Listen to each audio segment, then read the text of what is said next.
pergunta o que deve fazer. Outro dia eu mesmo recebi um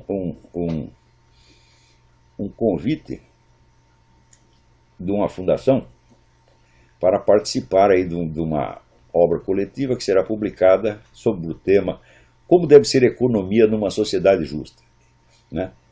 Eu topei só para explicar que não existe isto. Não existe sociedade justa e não existe economia justa. O que existe são pessoas justas, né? Esta é a minha tese. A justiça ou injustiça só pode, vamos dizer, ser atributo de um ser que tenha unidade e autoconsciência, ou seja, o indivíduo humano concreto. Tá certo? Então, não é a sociedade que precisa ser justa, não é a economia que precisa ser justa. Quem precisa ser justo são as pessoas.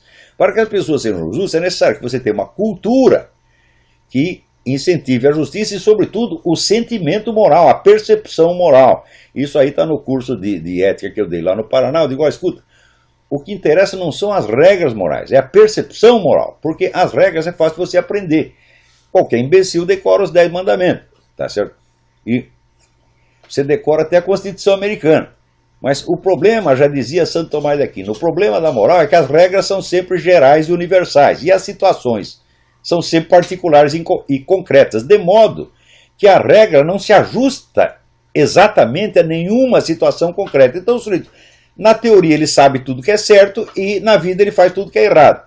Como a moral não é uma disciplina teórica destinada a ensinar só o que é bom em teoria, mas a melhorar a conduta das pessoas, então o que interessa não são as regras, é o desenvolvimento da percepção moral. Como se desenvolve a percepção moral? Exatamente pelos meios com que se desenvolve o domínio da língua portuguesa. É através da literatura de imaginação que amplia o seu imaginário para que você compreenda as diferentes situações humanas e você se humanize no processo. Então você saiba julgar as coisas com humanidade, com compaixão e com sentimento de justiça. Então, a literatura de ficção é um elemento fundamental da formação moral das pessoas. Por quê? Porque ao longo da sua vida você vai atravessar um número muito limitado de situações, e as situações nem sempre são muito significativas. Mas na literatura universal você está exemplificada toda a gama de situações humanas possíveis. E, note bem, depois de você ler muita literatura, você vai perceber aquilo que percebeu o Northrop Frye, o grande crítico canadense. Ele disse, mas os modelos esquemáticos de todas essas situações já estão dados na Bíblia. E estão mesmo.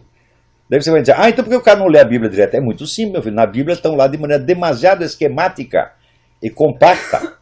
Tá certo? Então, também não serve. Eu conheço gente que, esses pastores protestando no Brasil, lê a Bíblia o dia inteiro. E daí vai pra televisão, cada um xingar o outro. Você é adúltero, você é ladrão, você fez isso, você fez aquilo. Porra. Isso é a moral deles, porra. O que é isto? E depois, ainda, não é onde está o homem lá da Igreja Universal, ele lê a Bíblia o dia inteiro e fica fazendo campanha pro aborto e campanha pro PT. Então o que é isso aí? Isso é falta de sensibilidade moral. O cara sabe a regra certa, mas ele não compreende as situações reais da vida. Por exemplo, ele pode ver aquele filme, O Grito do Silêncio, e ele vê o bebê gritando de dor e de horror ao ser retalhado, e ainda assim ele não percebe que o bebê é um ser humano, que sente as coisas como ele. Então, compaixão significa sentir junto com o outro.